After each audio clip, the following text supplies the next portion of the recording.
Imagine for a moment the world not as we know it, but as it was 1,000 years ago. We stand in the heart of the Middle East, a land often seen through the lens of conflict. Yet this is the very cradle of Christianity. It is the 11th century, long before the first Crusader ships would cross the Mediterranean. Here, under the vast rule of Islamic caliphates, ancient Christian communities are not relics of a forgotten past, but a living, breathing part of the landscape.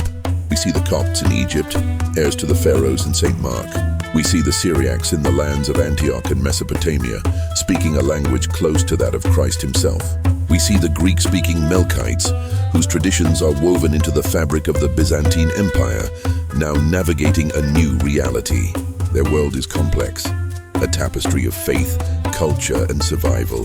This is the story of those communities, a story of endurance in the very land where their faith was born. Yet, this era was not without profound trials that tested the limits of their endurance. A singular event sent shockwaves from the dusty streets of Jerusalem to the hallowed halls of Rome and Constantinople. Around the year 1009, the Fatimid Caliph Al-Hakim bi-Amr Allah, a ruler known for his erratic and often severe edicts, ordered the destruction of the most sacred site in Christendom, the Church of the Holy Sepulchre. The news was devastating. For Christians across the globe, this was not merely the demolition of a building, it was a sacrilege, a desecration of the ground where they believed their Savior was crucified and resurrected.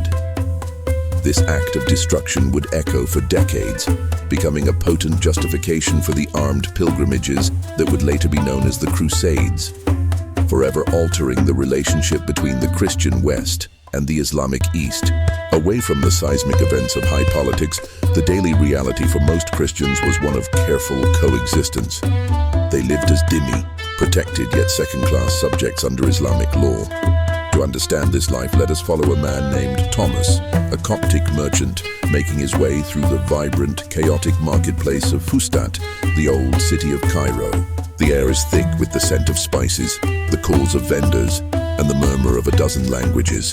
Thomas, respected for his business acumen, barters for textiles and incense, his interactions with his Muslim neighbors a delicate dance of commerce and custom. He pays the jizya, a poll tax required of non-Muslims, a constant reminder of his status.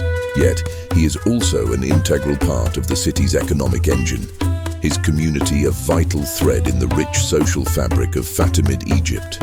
While merchants like Thomas navigated the public square, others sought refuge and purpose in the quiet solitude of holy sanctuaries. Far from the clamor of the city, nestled in the remote mountains of the Levant, we find the monastery of Mar Musa. Here, a Syriac monk named Simeon labors in the scriptorium, his world illuminated by a single shaft of light. His task is monumental. With a reed pen and meticulously prepared ink, he is painstakingly copying ancient Greek philosophical and scientific texts, translating the works of Aristotle and Galen into Syriac and Arabic. In monasteries like this across the Middle East, Christian scholars became the crucial guardians of knowledge. They were the bridge through which the wisdom of the ancient world was preserved, translated, and eventually reintroduced to a Europe just beginning to emerge from its own dark age. As the 11th century drew to a close, the storm of the First Crusade was gathering on the horizon, threatening to upend this delicate world forever. Yet the story of the Christians of the Middle East was far from over. Despite the destruction of their holiest church, the burdens of the dhimmi status, and the ever-present political uncertainties, their communities had endured. They had not only survived, but had also contributed profoundly to the culture, economy, and intellectual life of the region. They were merchants and monks, artisans and scholars who held fast to their ancient traditions while navigating the complex realities of their time. Their legacy is one of resilience, a testament to a faith that persevered in its own heartland, its roots running too deep to be easily erased.